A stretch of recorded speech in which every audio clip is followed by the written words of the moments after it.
오토바이 사고는 흔히 이륜차, 이륜자동차와 원동기 장치 자전거를 타고 이동하던 중 다른 차량과의 충격 혹은 단독 전복으로 생기는 경우를 뜻합니다. 청소년은 물론 최근 배달 문화의 빠른 성장으로 주요 교통수단으로 이용되고 있고요. 오토바이 사고는 매해 점점 늘어나는 추세입니다. 사고 위험성이 높고요. 신체 손상도 중증인 케이스가 많아서 후유장애와 함께 사망보험금 청구를 고려해야만 하는 그런 상황도 생길 수가 있습니다. 이번 시간에는 오토바이 사고 합의금 그리고 사망보험금 산정에 대해 함께 알아보도록 하겠습니다. 오토바이 사고의 주요 원인은 운전자 부주의와 법규 위반, 과속, 신호 위반, 안전거리 미확보, 경험 부족, 음주운전, 도로 상태의 불량, 차량의 앞에서 갑작스런 좌회전 등이 대표적입니다.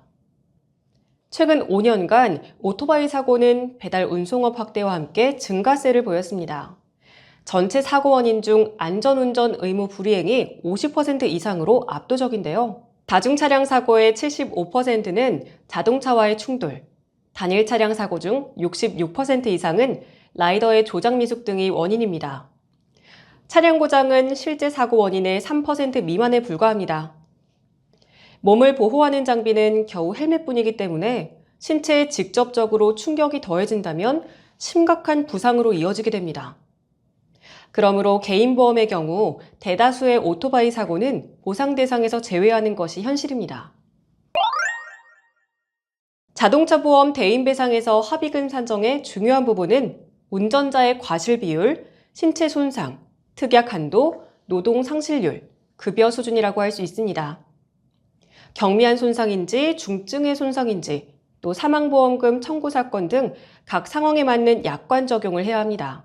특히나 개인보험에서 오토바이 사고는 계약 당시 고지 의무 그리고 계약 후 통지 의무에 대한 확인이 꼭 필요한데요. 추가적으로 오토바이 사고를 보상하지 않는 약관이라면 약관 설명 의무 이행에 대한 검토도 이행되어야 합니다. 또한 반복적 운행 여부를 확인하셔야 됩니다.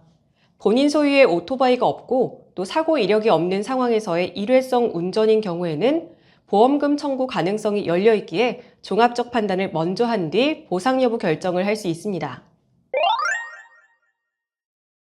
경미한 손해는 물론 중대한 신체 손상까지 1차적 치료비 발생에 대해서는 대인, 자기 신체 사고나 자동차 상해 담보로 처리가 됩니다.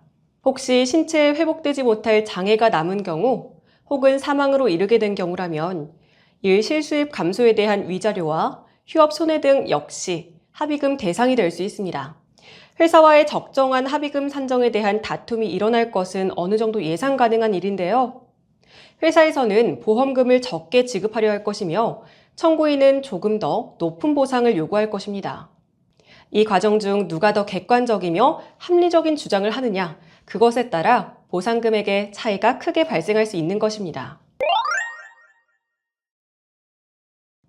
합의금 산정 기준을 모르고 청구하는 경우가 정말 많습니다.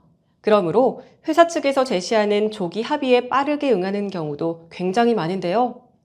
자동차 보상 직원의 경우 본인에게 배당된 사건을 하루빨리 보다 적은 금액으로 합의하는 것이 실적으로 이어질 수 있으므로 다양한 시도들이 있을 것입니다. 청구인의 입장에서는 다만 이런 관행에 편승할 이유가 없습니다.